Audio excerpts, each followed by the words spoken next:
Welcome to my channel Inqilab মুখপাত্র। আজ বাংলাদেশের যে পরিস্থিতি, এই পরিস্থিতির জন্য দায়ী একজন সুদখোর, একজন জুয়াখোর মোহাম্মদ ইউনুস।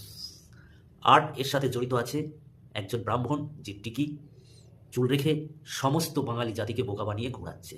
আর কিছু যারা বোধহীন, বুদ্ধিহীন, যাদের ভিতরে বিন্দুমাত্র কোনো যুক্তি নেই, তারা তাদের কথা শুনে সারা বাংলাদেশটা অশান্ত করছে। আরে যে মানুষ সুদখোর হয়, সেই মানুষ বিজনেস ছাড়া কিছু বোঝে না।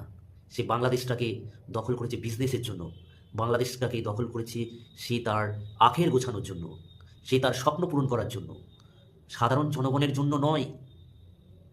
আর তোমরা জুলাই অভ্যর্থন করে হাত পা ভেঙে পড়ে রইলে।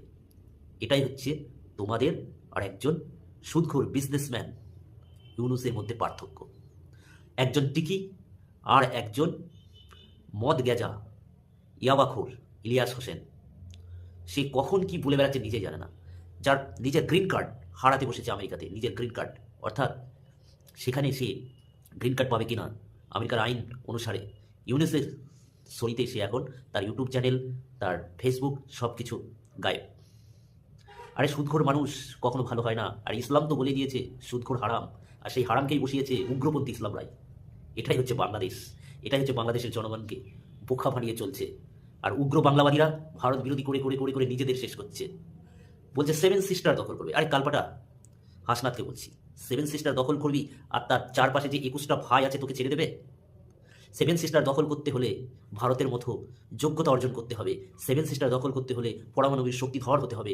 সেভেন সিস্টার দখল করতে হলে দায়িত্ববানশীল রাষ্ট্র হতে হবে। তোদের ভেতরে না আছে কোনো বুদ্ধি, না আছে কোনো শিক্ষা, না আছে কিছু। তোরা একজন টিকি, একজন সুদখোরের কথায় সব কিছু ভেঙে তছনছ করেছিস বা তছনছ করছিস। তোরা ধ্বংস চাস, তোরা কখনো গড়তে চাস না। আর যারা ধ্বংস চায় তারা কখনো কিছু করতে পারে না।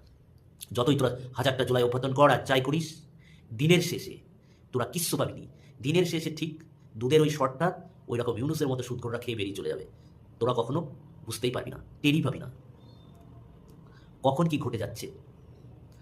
আর থোড়া কোথায় দীপু, কোথায় এরকম কয়েকটা হিন্দু নিরীহ ছেলেদের গায়ে আগুন লাগিয়ে দিচ্ছিস, এ করে দিচ্ছিস। এটা হচ্ছে মধ্যযুগের এক ধরনের বর্বরতা। আর এই বর্বরতা করে কখনো একটা রাষ্ট্র ভালো জায়গায় পৌঁছাতে পারে না। একটা রাষ্ট্র এই বর্বরতা করার ফলে সে ধ্বংসর দিকে যায়, কখনো গড়তে পারে না।